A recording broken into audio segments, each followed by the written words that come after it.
Good evening, everyone, and welcome to this week's policy discussion. I, Krish Yadav, and my fellow host Aviniti will be starting off today's conversation on the topic gender inclusivity across government schools in India and how far India has come. I hope we are able to have a fruitful discussion and learn a bit more from every single speaker. Before I continue, some basic housekeeping items would be to please keep your camera on at all times when speaking and have a 2-minute limit for each speaker. To give a brief introduction of the topic, I'm sure we all know how gender inclusivity is not a great, does not have a great state in India. Small slights and grievances, typically against women across the country, are very apparent. And this is something that is also seeped into our education system. I hope that we're able to answer questions such as why this is the case, how we can fix it, and how the future should look like by learning more from our speakers. I would request anybody who is ready to speak up to type their name in the chat box.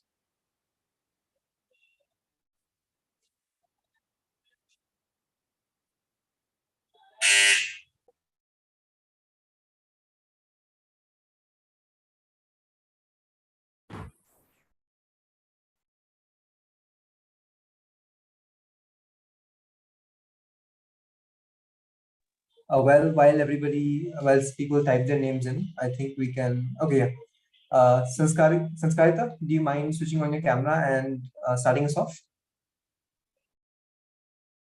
Yes. Am I audible? You're perfectly clear. Yeah. So, hello everyone. I'm Sanskarita. So, I would like to start the discussion. So, what I think is school is a space that is created for children to learn, and what they learn reflects in their thoughts.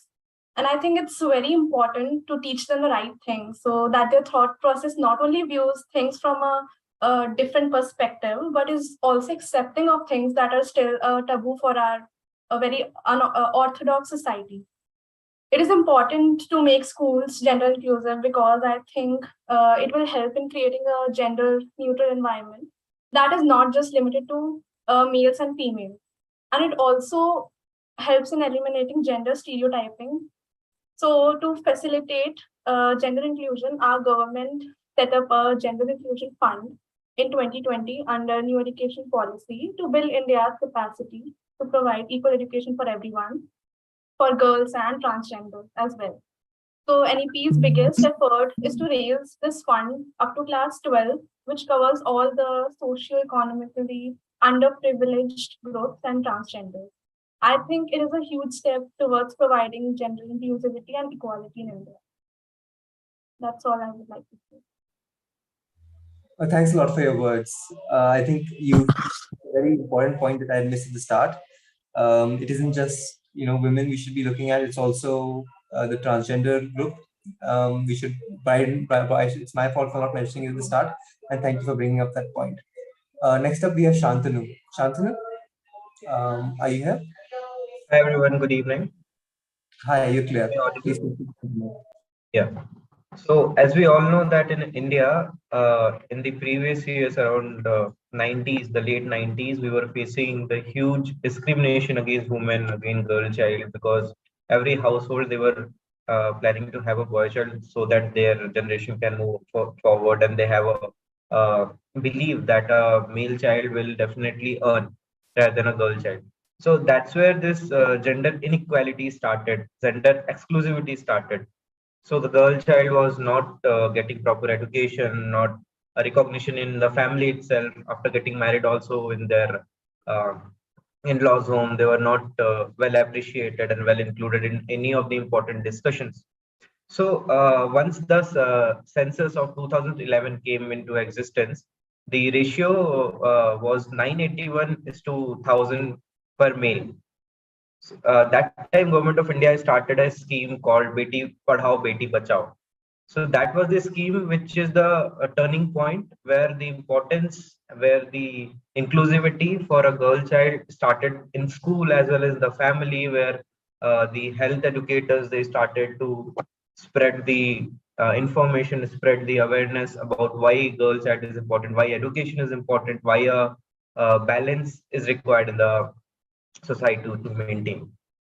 And in the school, if we see the current scenario, apart from the technical thing, apart from the psychological thing, girl childs are performing better than male childs.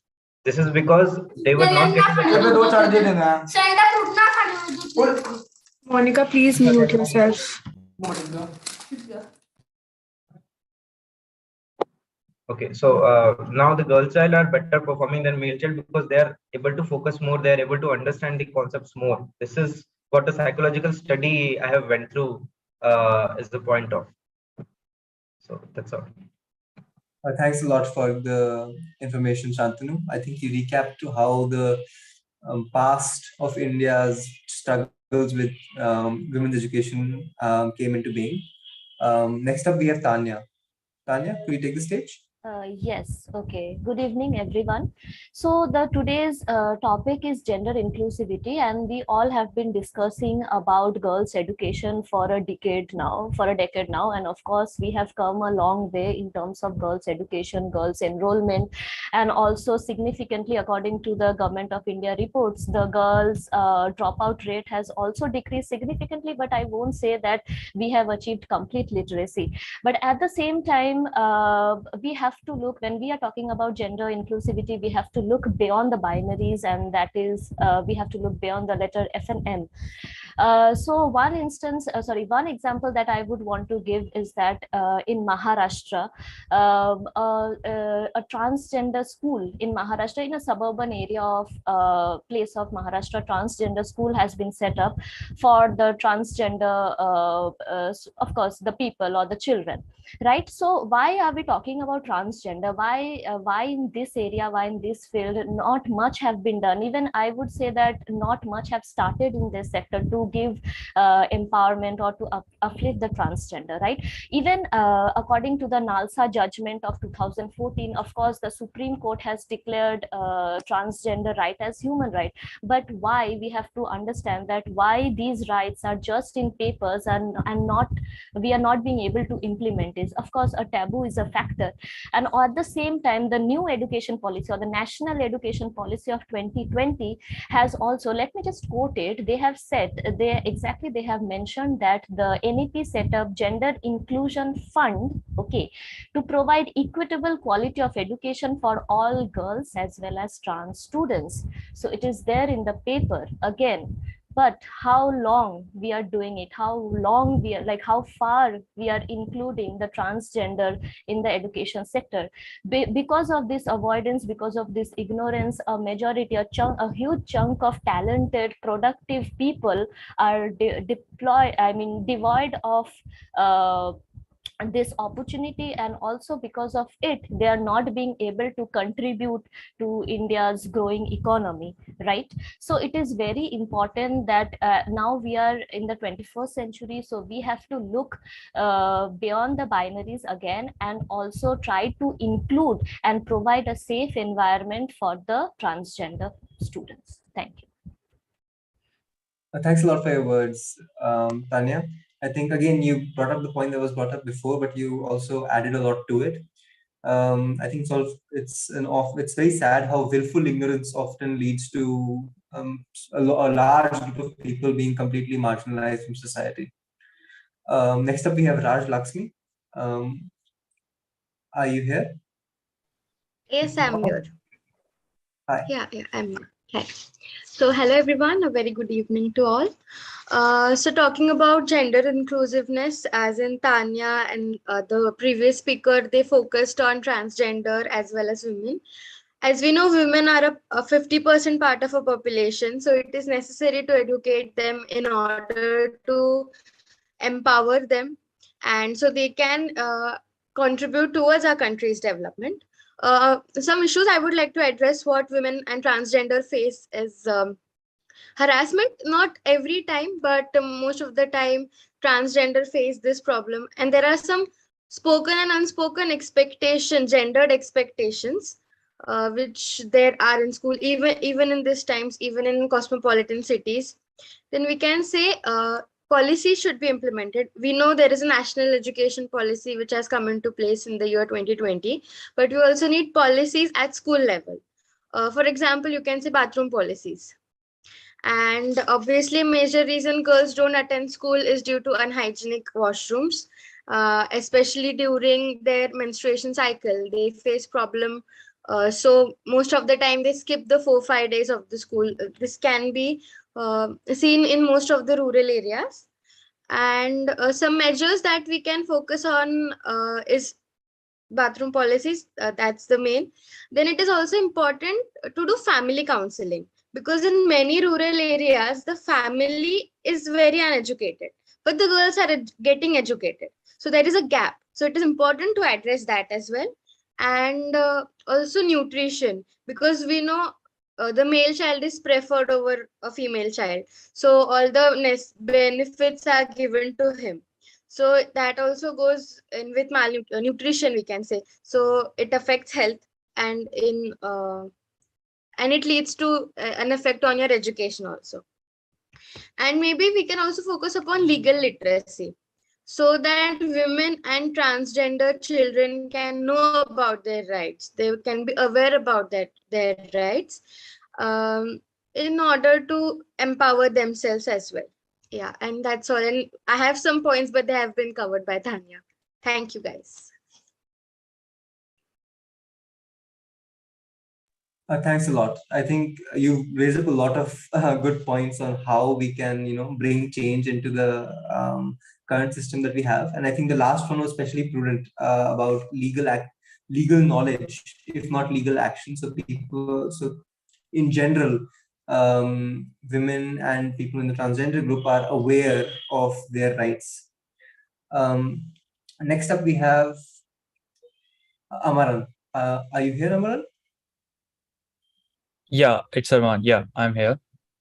Sorry for mispronouncing your name. Yeah, no issues. So yeah, I would just like to start with this term, gender inclusivity. That what do we basically mean by this term? We all have a basic idea, but just to like point it out again, that is the idea of having the sense of inclusiveness that is unbiased towards the gender of the students. So in regards to that, yes, we have made some progress. We can't say that since the independence of the country, we have made no progress. And as pointed out rightly by the other um, speakers also, we can see this in terms of statistics also. The overall literacy rate has been improved, and the gap that was between the male literacy rate and the female literacy rate has dropped down significantly.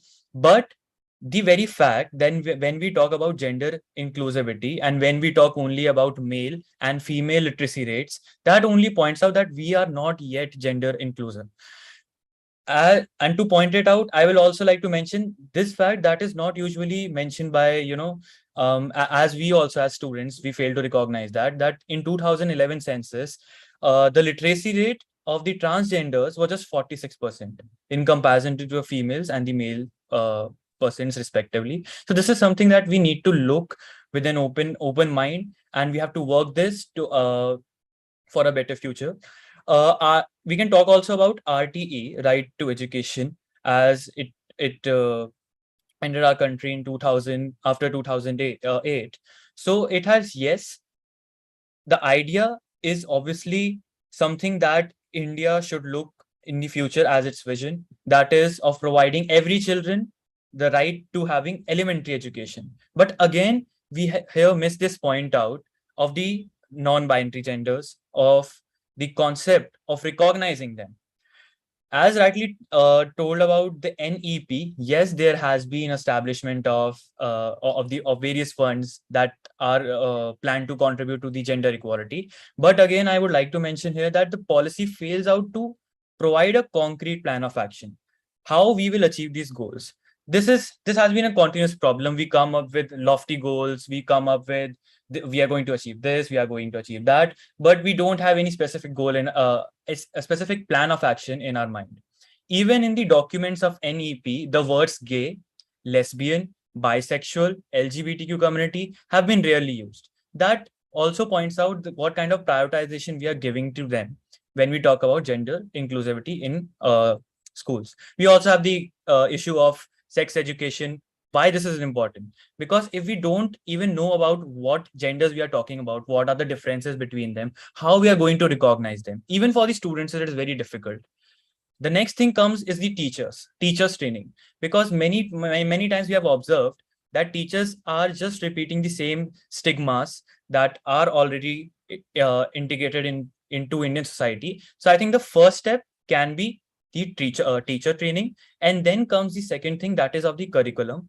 We have to establish this curriculum in a way that it is not male dominant, because if you know, like on a personal level, if you have read NCRTs, you can observe these kind of male stigmas that, okay, this was a profession, Rahul was a doctor, Rahul was a this. But if we talk about girl, then we say ki Sita was a teacher, Sita was this, Sita was at home, but Rahul was at the playground. So you can just observe these small things even in maths book, mathematics, science. So this is something that we need to address. Just one last thing is that, as an example, I would like to take this National Academy of Legal Studies and Research in Hyderabad. It is the first gender neutral education institution.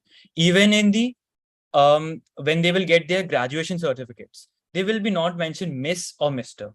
It will be gender inclusive. Even the hostels would not be male, female, or etc. Even the washrooms would be gender neutral.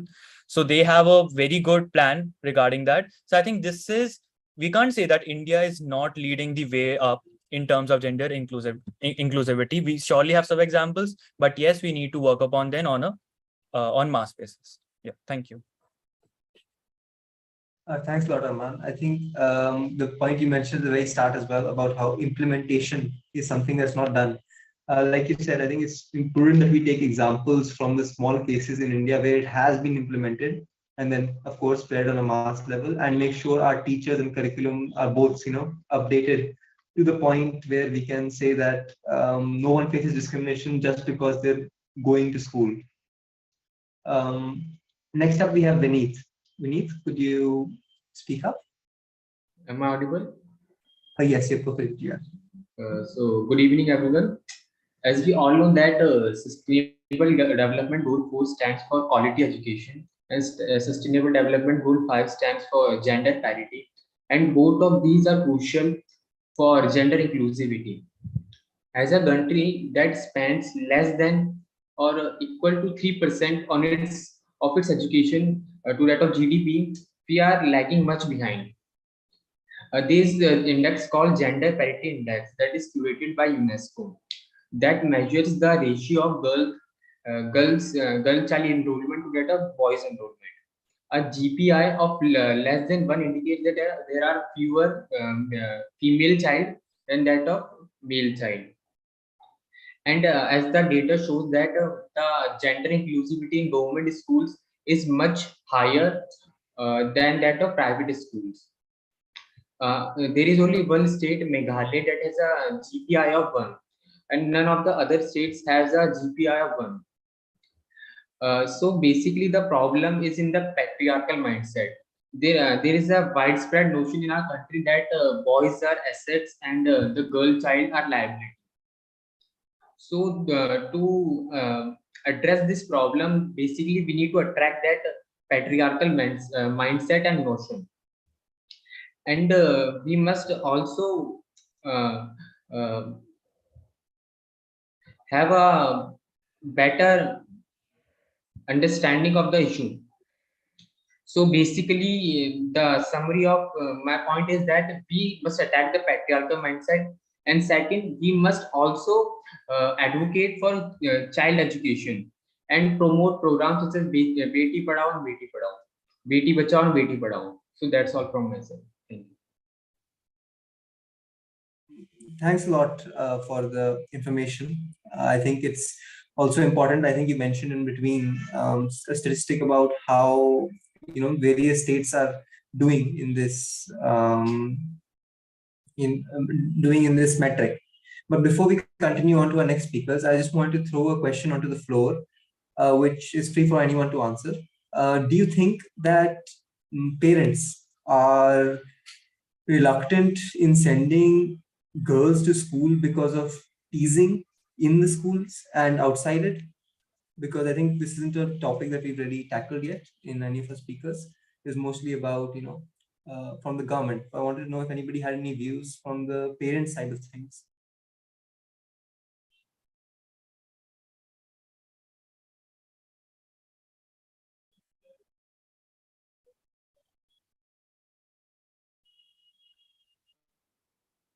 Anyone can answer. Please don't hesitate. Tanya, you have your hand raised. Yes. Okay. So I think that we have to look it from two perspectives. One is, of course, parents. As we know that Indian parents, they are a bit protective, and this is a fact. We cannot change it. So, of course, parents, they are quite scared or maybe skeptical to send their children, especially girls, to school because of this kind of harassment or atrocities that the girl child faces. But at the same time, even if the parents there, most of the time it happens that the parents, they do not know what their child is suffering, because they are not open to their parents, right? Because we do not, it's like we cannot say it so easily that like the child is so free to talk to her parents about these kind of issues. So the fear that automatically goes on in a child's mind, that also restricts her to go to school. Any kind of harassment maybe, or any kind of like harassment or sexual abuse that they face, they cannot actually reveal it to their parents, because they think that they will be judged. Of course, it happens most of the time. It is in our society, the patriarchal society, that's what exactly they do, that the victims are always being shamed, right? Be it harassment or any such things. So yes, so we have to look it from both the perspective. From our parents perspective, of course, there are parents who definitely support their child, and they definitely look for a better environment for their children, and because of which maybe they change their school, or maybe talk to the principal for providing some kind of maybe protection, or punish the accused maybe. But at the same time, the students who cannot share with their parents, cannot share with their mother, they also suffer lonely. So that is also a big problem. Thanks a lot for the insightful answer, Tanya. Before I think I continue to share my views on that, someone had asked what the question was. I'm sorry if it didn't come out clearly the first time, but using a word that Tanya had used instead of teasing, harassment. Do you think that parents refrain from sending girls to school in general because they are afraid of harassment of their children? If anybody wants to answer, again, just yeah, we have Akshara. Okay, Akshara, are you interested in answering? Yeah, right. I'm audible. Am I audible?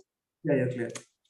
Yeah, like adding to what Tanya said, I want to talk about like what's harassment part that she has been talking about, but I'll just add another perspective to it. Probably in the rural area, especially, we can see that many parents, even though some may be willing to send their girl child to school, but it's because of their financial background or because of the conventional norms of the society that they are not able to go to they're not able to send their children to school, especially girl childs. Even personally, I know few of them who are from rural areas. They're very good at sports, but the conventional thinking is that a girl should get married at certain age. It's a good thing that the government has brought the marriage age from 18 to 21, but still the conventional thinking is that a girl should get married, they should get settled, and it's only the structure of how the society had built for a girl. So that is also why parents are a bit reluctant, especially in the rural side, to send their girls' child to school. And yeah, like there is also a thinking that if a girl study more and more, she'll get spoiled and everything. That kind of norm is also still going in our country, especially in India, in some of the regions. So yes, I think pretty much the reason is also this girls child's ratio in terms of education is a bit less than boys. I think that's a very good point, Akshara. And personally, I think that it also started extending to, unfortunately, started extending to urban areas as well. But it's just not as apparent as rural areas. It's also often much more hinted at when a girl tries to go out and do something. It's always hinted that what about something else instead of saying it up straight. Yes. Moving on, we also have Raj Lakshmi. Raj Lakshmi, do you want to answer the question? Yes, am I audible? Yeah, you're clear. So whatever Tanya and Akshara said is totally true. And as Krish mentioned now that it is also focusing on urban areas right now. So I want to give my own example here. I am in Pune right now, and I want to pursue my masters in Delhi, in JNU or Delhi University somewhere. So I am convincing my parents still now that let me go to Delhi, but they have that stigma in that mind that Delhi is not safe. No offense if anyone is from Delhi, but it is a perception that people have here. So they are very reluctant to send me there, and I am like, it would be beneficial for me. I am giving them a whole list of pros, but they are no, it is not safe. I can't send you alone. So somewhere or other, it is restricting my academic potential, I can say. So, and they are like, you can study here also. Pune has also good colleges, but Delhi has something which I don't have here. So I want to go there, but they are of the opinion that you can't. So even my parents are educated, they're working professionals, but still they have this mindset. So we can think about the girls who are living in rural areas, who their parents are not educated, not urbanized, not civilized. So we can compare that as well. Thank you. Thanks for the excellent example, Lakshmi, because I think it's personal examples always exemplify how stuff is the best. And I think that pulls back to our main topic of how, while it may seem at the surface that we have come very far from, say, when India was at independence, it's often, biases that may not seem inherently negative that end up holding back um, women from pursuing further education. And I think, as someone said in chat right now, where women are often blamed for their problems, victim blaming. Before instead of me continuing to speak, I think I'll call up the next person who wants to answer, Arman. Please go ahead. Yeah, exactly. Thank you, Krish. And this was the point I was just going to make. You stole my point, victim blaming. That this is something that is even beyond the scope of civilization. As rightly pointed out, it is clearly visible in the urban space also, even in the rural space also, where parents are very conscious and they are very worried about, especially their daughters going out of, the going out of home, going out of their personal space that the family have created for them. And why is that? Because they know that if something happens outside that family, that personal sphere, then who will be blamed? The girl will be blamed. Then who will be blamed? The family of the girl will be blamed. That okay, तुम अपनी लड़कियों को बाहर अगर वो जा रही हैं, सो ये तो होना ही था, ऐसा हो सकता था, वो इस जगह पे गई, वो इस टाइम पर यहाँ पर थी, तो ऐसा तो होना ही था. They know this mindset. This mindset is so deeply ingrained in our society. We sometimes don't think of this mindset and we just rub it off कि नहीं, वो रूरल एरिया है, वहाँ पे लोगों ने पढ़ाई वढ़ाई नहीं करी है, तो इसलिए वो भेजते नहीं है, उनको लगता है हरासमेंट हो जाएगा, ये वो है वो. We tend to I think थोड़ा सा उनकी प्रॉब्लम को we try to rub it off in name of civilization, that they are not educated. And as rightly pointed out by another speaker, that this is even in the minds of the educated people also, that they have this concern because they know what the kind of mindset it is in the society. One of my friends migrated from South Africa. She was an Indian. She was a daughter of Indian ambassador. So she came in, she joined my school, and then she told me that when they were, traveling in the traveling through the airplane, so her mom told her this list of rules that she has to follow in India, because India is a very different society. You can't wear these types of clothes that you were used to wearing in South Africa. You can't talk to boys in this way, certain way. You can't hang around with them because it is not safe. And ultimately, you will be blamed for that, whatever happens to you. So I think this is also one of the factors that, yeah, we have to keep in mind when we are addressing this issue of harassment and gender inclusivity in school. I think that's a very good point, Aman. Unspoken rules that nobody wants to admit, but once you compare it to somewhere those rules aren't even present, you start realizing how restrictive and binding they can be towards someone who is subject to them. I think before we continue in this line of questioning, going back to our speakers, to those people who haven't spoken yet, Akshara, are you here? If you'd like to share your views on the topic at hand. Yeah. What opens new ground to gender equality in terms of school is probably the new education policy of 2020.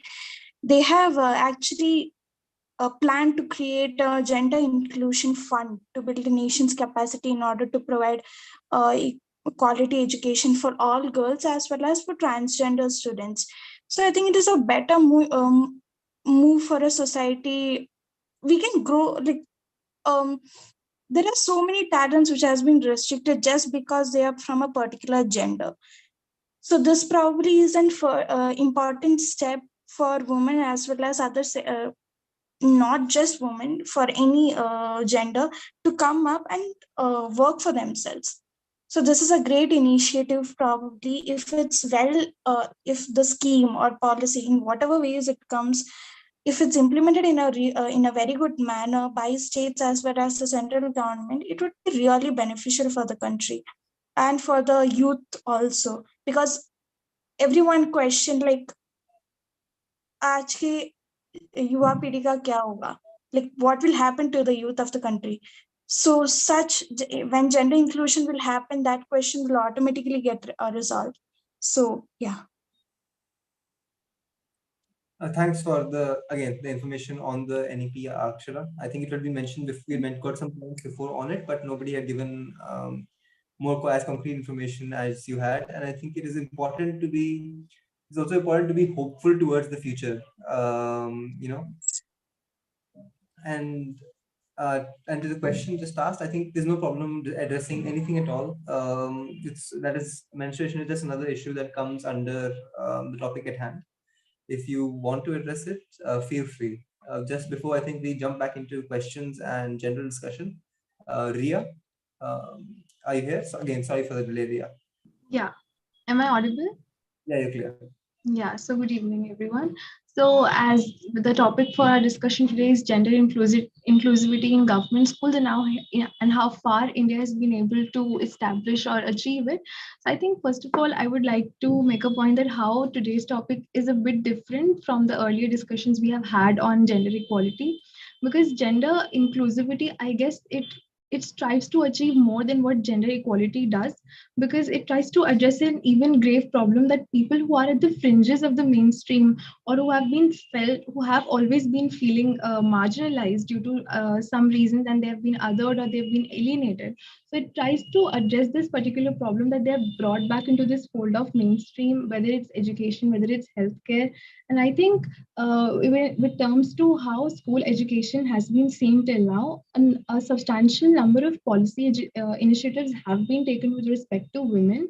But I think we have not yet been able to address the issues of people who do not identify with the binary gender. So that is the conventional and the conventional way that we have always been looking education or even other areas with respect to only male and female.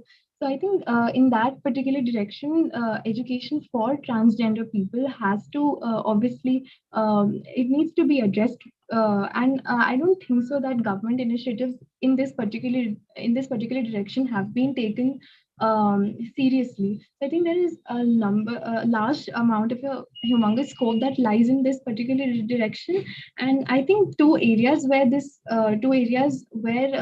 particular problem can be solved, I think is. One is it can be through teachers, because I think teachers are very well positioned to help increase the sensitivity about this issue. And it is only at a very younger age that students are able to students are able to interact with the teacher.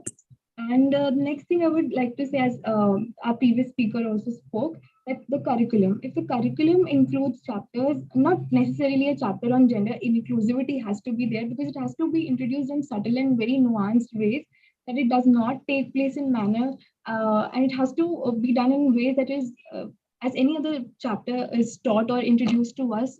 So it has to take place in a very natural manner. And I think if these two areas are tackled well, and I think children and students, both, we can work, teachers as well as schools, it can work in this particular direction. And I think this problem of gender inclusivity can be tackled. Yeah, that's it from my side. Thank you. I think well spoken, Ria. And point well noted that children, yeah, agreed on that, Shantanu.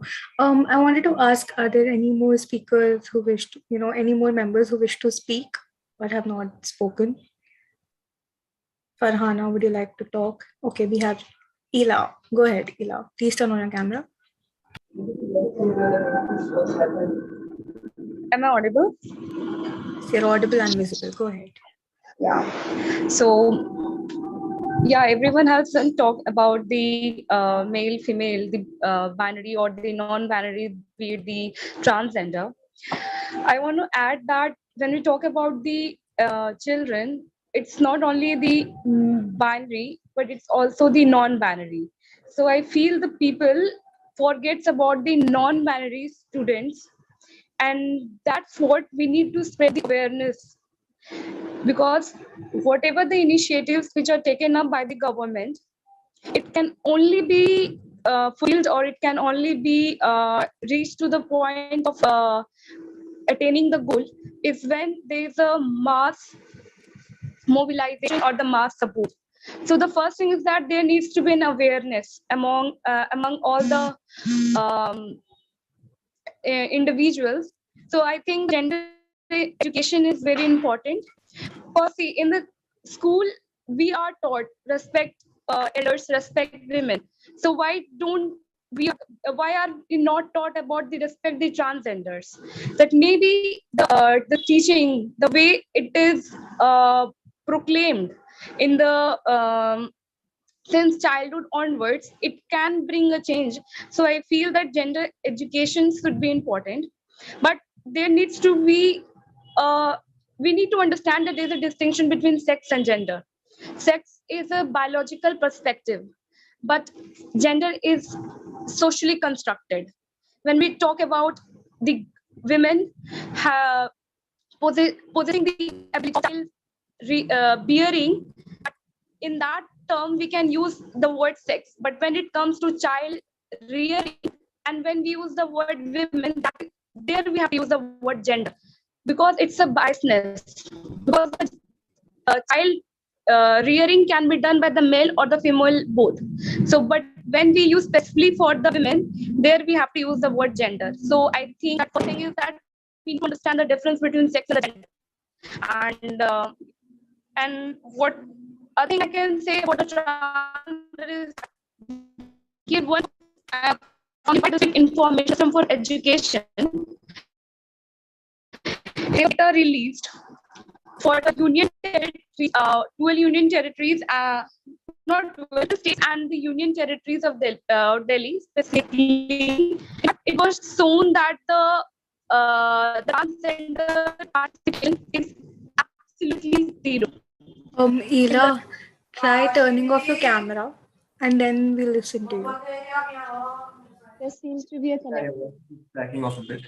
There's a static voice behind you. So try turning off your camera and then you can go ahead. Are you? My camera is on actually. Yeah, we're asking to turn your camera off because I think your connectivity might be a bit weak. So it will help to get your voice clearer. Actually, I'm not able to. The voice is not that audible. Could you just? Yeah, could you? Sorry, I'll repeat it. No problem. Could you turn off your camera, because I think there's some internet connectivity issue where we're not able to hear you clearly, and it might help getting your vocals at least clear. Okay. Yeah, it's much better now. Please feel free to continue. So do I need to start again? No, I think we got the. Yeah, we've got the gist. Ela, just go ahead with the part where you started off with the union territories, the data. Yeah, the data. So the Unified District Information System for Education, they reported that the students there was a report basically done in 12 states and one union territory, that is Delhi, which shows the participation of transition to a null. So even though the rules are enacted, but it's not being implemented. When we talk about the gender inclusiveness, so there what I feel is that, yeah, one more report is source. As per the report of 14th Annual Status of Education Report, the number of girls getting enrolled in government school is higher than the boys in the age group of 4 to 8. Although there is although the girls' participation is high after the pandemic, but the reason cited for it was the inability of the private run schools to conduct online classes.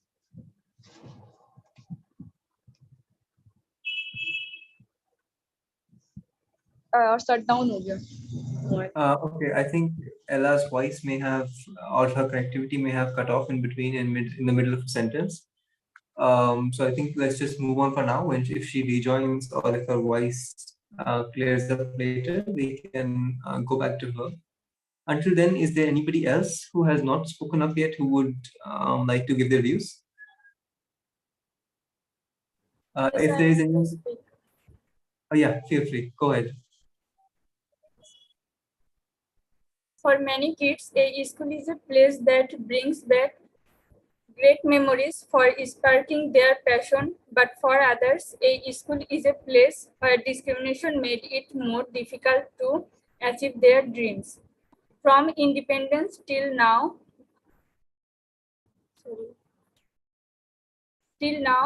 India has come a long way in bridging the gender gap in education. In terms of the ratio in primary government school enrollment, there are now 1.02 girls for every boy, but in 1950 it was only 0.41 girls. According to the World Economic Forum's Global Gender Gap Index 2022, India ranked first in enrollment in primary education. But female education is still one of the main issues in rural India. Patriarchy is one of the main reasons for this issue.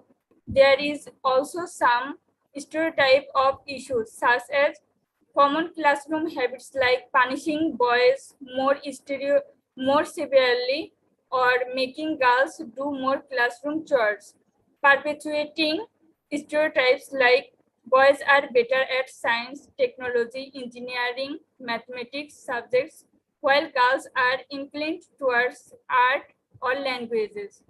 If everyone understands that both males and females can do any work if they want and accept it, it will make a difference in the long run. Thank you. Thank you so much, Farhana, and points duly noted. Anybody else who would like to speak or put their point forth? We have Astha with us, we have Anushka. Do you guys want to try? Okay, not an issue. I do have a question though for you guys. I feel that we've been talking about, education in particular to girls and, education in particular to transgender. But I feel that, one of the major things that is being implemented is the schemes by the government. So there is this thing called gender budgeting. I'm sure most of you must know what it is, allocating, some amount of the budget to the a specific gender. So do you think that to improve the education part for gender, do you think that gender budgeting needs to be done in this particular section?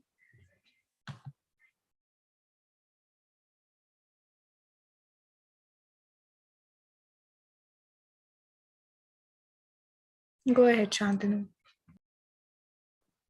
So this gender budgeting has came into existence after seeing the disparity and inequality among that distribution of education in both boys, girls, transgenders.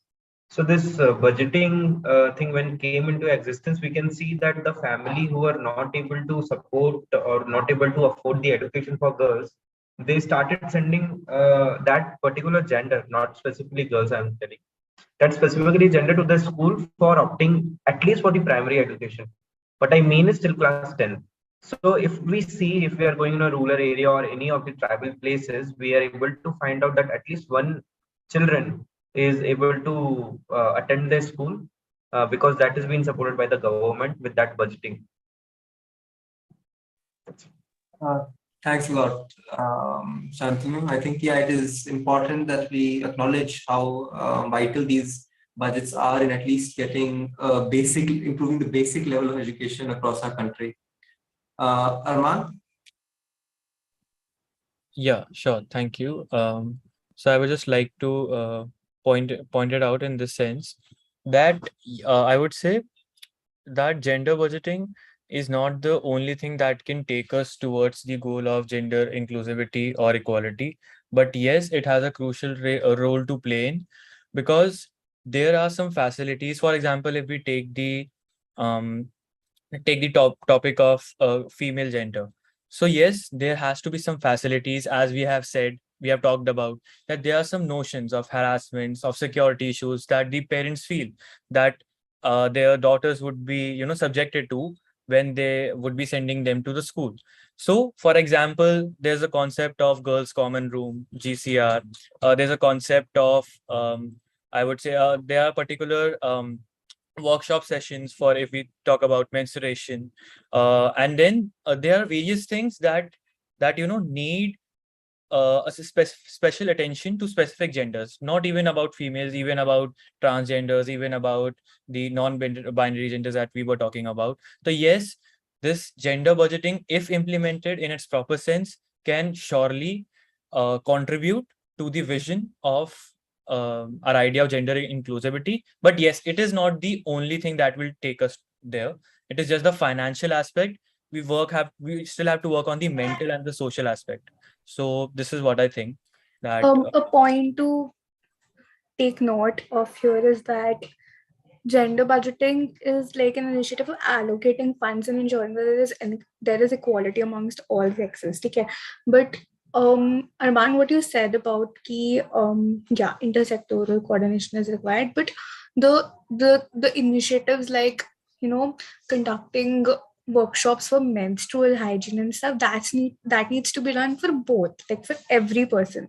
So the thing is that in a lot of cases, boys are not aware about what exactly menstruation is, so they're not able to help the girls out, and this leads to a bit of hesitant you know attitude of the girls about the fact that this is something, it's not, this is something which does not need to be shared with the boys, where in reality is that all of us actually need to be aware about it, so that we're open, and whatever girl figure we have in our life, we're able to help them out during such a period of the such a period in that particular month.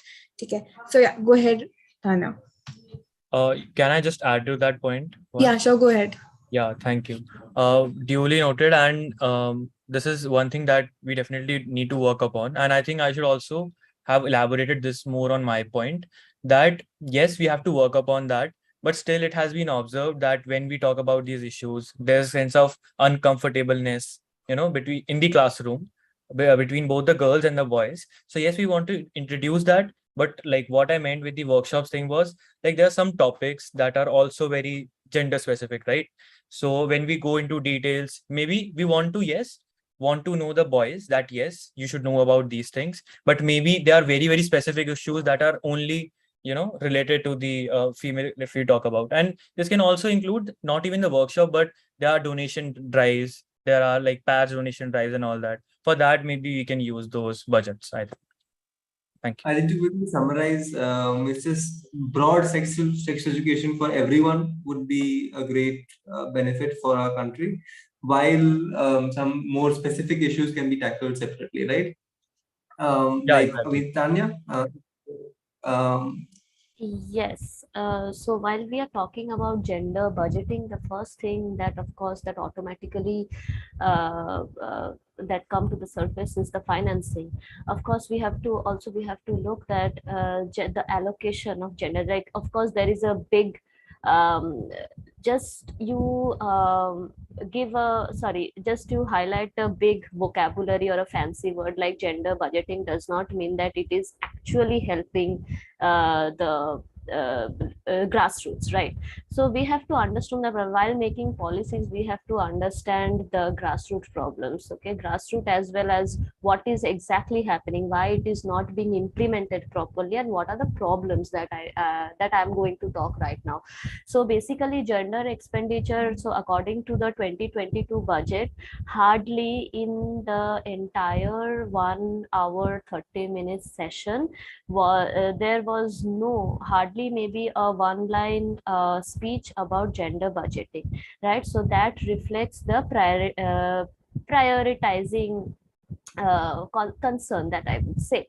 So again, of course, we have big budget women development schemes like the Nirbhaya Fund or the Beti Bachao, Beti Padhao campaign. But again, gender budgeting, why we also have to understand that why it is not being implemented, why this allocation, although it is there, although we are discussing, but why it is actually not being turning into a reality is number one is lack of human resource, right? Like lack of finance is one thing, and like lack of human resources again, I feel that that is also a problem, right? The second thing is that monitoring, even if the government is allocating the budget, it is coming from the higher authorities, we have to understand that whether it is actually being reached at the grassroots, because changes happens from the base, from the foundation, from the grassroots, right? So we have to look into the monitoring aspect. It's not just about mere reporting, but also about purposive planning, like how you're allocating the capital that are being allocated by the government. So yes, I'll not talk about much about the problems, but now it's high time that we look for solutions, because we have been dealing with problems for a really long time, but now we have to, I believe we have to focus that how this can be solved, because we are in the 21st century and we cannot lag behind. India is a growing superpower right now, and of course also the fact that India is somewhere or the other, India is being demeaned by other Western countries because of these human development issues. So it's high time that the government should focus. Of course, economic development is important, but along with that, human development is significantly important. And for that, gender budgeting should be done with proper planning, monitoring, and assessment, and with the help of the non-state actors, as well as all the organizations at the grassroots. Thanks a lot for your points, Tanya. I think, yes, it is, I think especially in India, it is vitally important that we make sure we allocate and address problems instead of just talking about them, because we are the largest democracy in the world and the largest democracy to ever exist on our planet. And that means every decision affects more people than it could affect in any other part of the world, right? So it is vital that we may try to fix all our issues. Raj Lakshmi, if you would speak up on the question. It is my own point of view, and I don't have any specific data or figures. But if we say gender budgeting specific to education, I don't think it would have much significance there. Because as we know, infrastructure needed for education, it would be almost common for a boy or a girl or a transgender, regardless of, you can say, washrooms. But I don't think, because someone mentioned gender neutral washrooms are being adopted in some university, so we are moving towards that track. And if we talk about some awareness campaigns and all, I don't think it needs such financing, because gender budgeting is more upon finance. So maybe instead of implementing gender budgeting in educational sector, we can implement in some other sectors, especially health, because the healthcare needs of women, men, and transgender are quite different. So there you need specific budgeting. But in education, I think it doesn't have that much significance. It is less significant, I feel. Yeah, thank you. Thanks for the contrary opinion, Raj Lakshmi. It's always interesting to have different viewpoints on the topic at hand. And I think what you're saying also has, of course, it all comes down to a matter of perspective, right? There always, when it comes to money and budgeting for the government, there'll always be things that can be prioritized more or prioritized less, depending on what you view as more or less important. I think Ila had joined back. So Ila, if you could continue now, that would be great. because I don't think there's. Okay, actually, I think let Ela quickly finish up her speech, and then we can go into whoever else had their hand raised, if that's not an issue with anyone.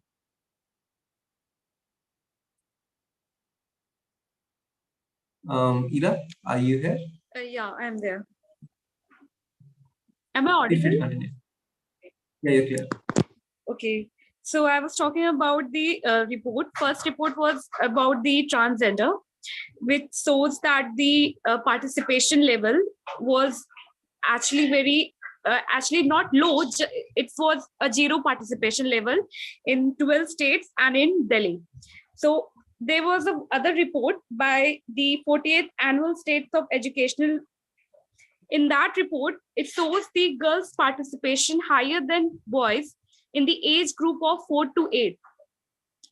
But the reason cited for the higher participation was not for the education purposes, but it was mainly because the distress precipitated by the pandemic or the free facilities at the government schools, inability of the private run schools to conduct the online classes, and migration caused by the lockdown. So even though there is a high participation in the government schools after the pandemic, the core reason behind those higher participation of girls than boys is shows the mentality of the society today.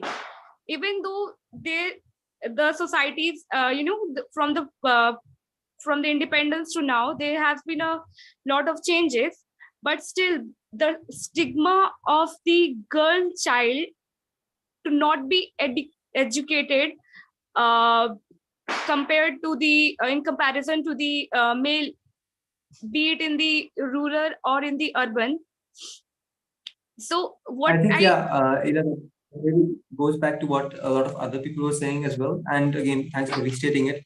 How ingrained prejudice can often play a very vital role. Prejudice that we might not even realize. I think the point brought up before was about unspoken rules and regulations, right?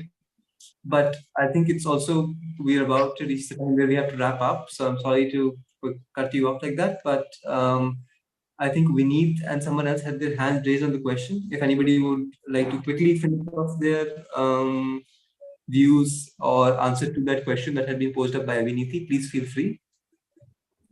Yeah, my point regards to budgeting is that no amount of budgeting can solve this problem. This problem is not about finances. This is more a psychological problem. So we need to attack that mentality. And in regards to finances, the beneficiary must not be children but must be parents, because the problem arises from the parents' mindset. So budgeting must take in account the parents, and that's my whole point. I think that is okay, and I think adding on to what someone else had mentioned. Yes, I think Tanya has to say something. Yes, thank you. So I have a counter to this statement of just now what Vinit has said, that the beneficiaries should be parents. So we also have to understand that what if the parents, right, anything that are being allotted to the children are taken away by the parents. So actually they are not using it for the children's welfare, they are using it for their own self-interest, right? So it is very important. Firstly, of course, it comes like everything happens from psychological influencing. Like you have to understand to the family that how this is important. Like say for example, I'll give an example to this issue that statement that Vinit has given. So I come from West Bengal. So the West Bengal government is providing freebies. Okay, so we all have heard about the freebie politics.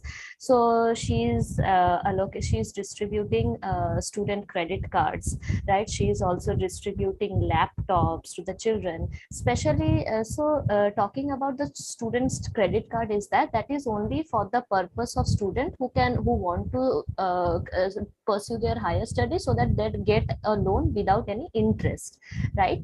So it has been been seen that the parents, they also apply for it. They take those, it's like in some cases it happened, the parents, they utilize the money for some other thing, like, so for example, for buying an iPhone. So you are not you exactly, yes, it is there are many instances, even the students, they took the loan and they are buying maybe iPhone or laptops. So these are being very so these things are being misused, of course, but if we can use it properly, that is definitely going to help and empower the poor. So handling everything to the family is I don't believe it's a good suggestion, right?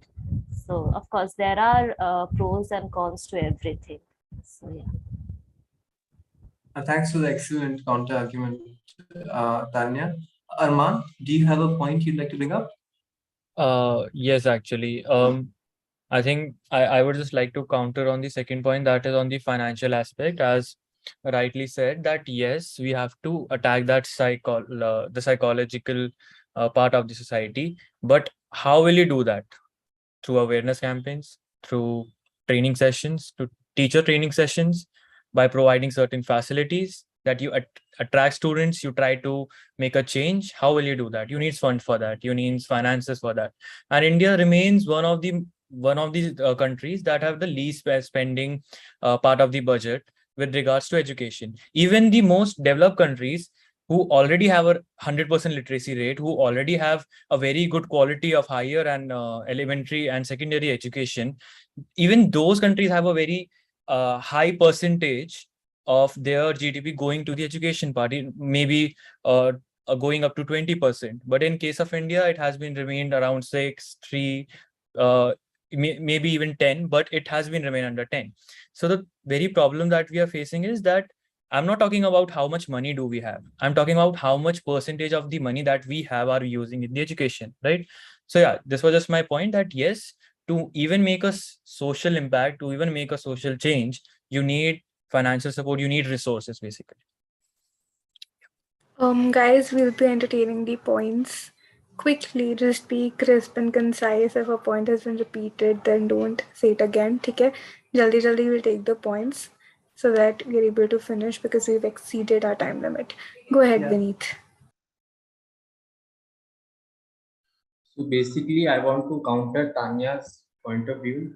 What I wanted to say was that educating parents is not about handling, but it is more about of liberation or liberal thinking. Because basically, I want to attack that mindset, and it's not about handling. Because if parents become more liberal, the basically whole problem will get sorted out. And that's very true in some respects, Vineet, but I think Tanya would also like to say something again. Yes, I just want to give another instance, like example, what Vinit said. As far as I can remember, he clearly talked about the beneficiaries being the family. And the second thing that I want to say is that, of course, influencing the mindset is extremely important. And that is why we have achieved higher enrollment rate in girls' education. So, right, we all have heard about the FGM, or the female genital mutilation, or the female cutting, that is very prevalent in the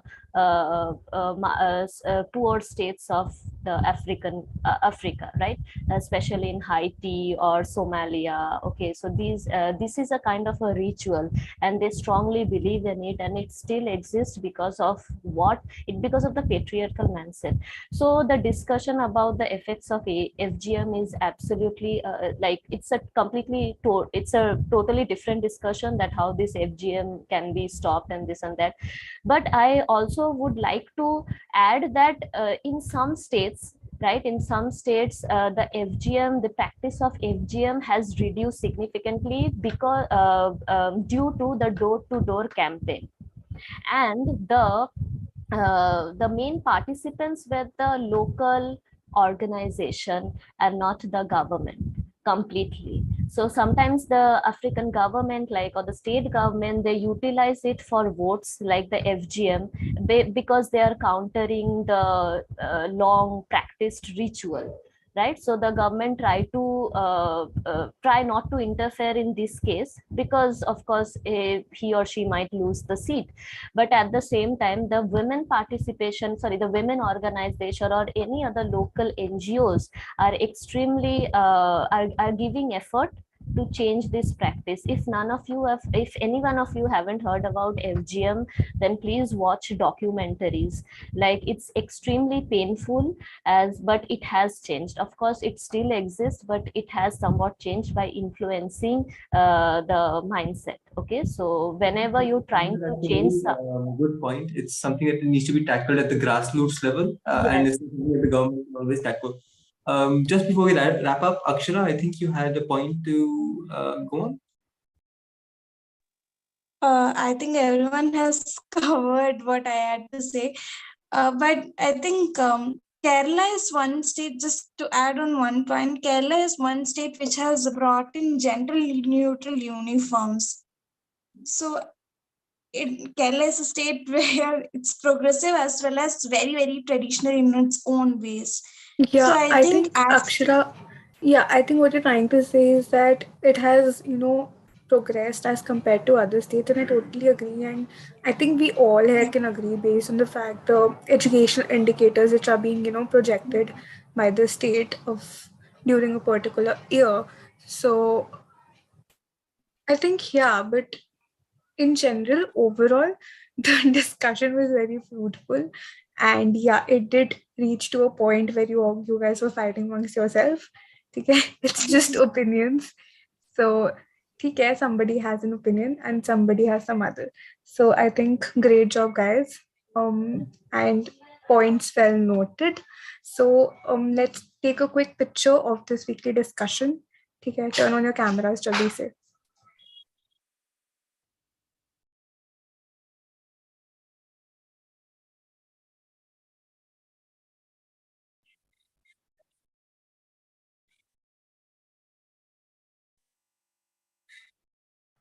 Raj Lakshmi, Sanskarita, please turn on your cameras. Am I not visible? No, you're not. Farhana, please turn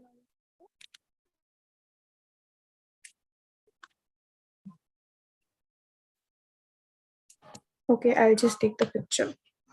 Smile, guys.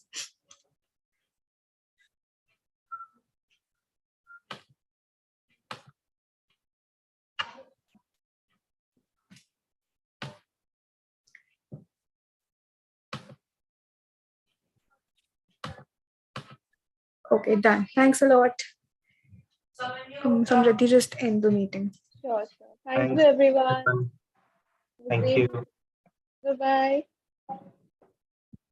Thank you. Bye.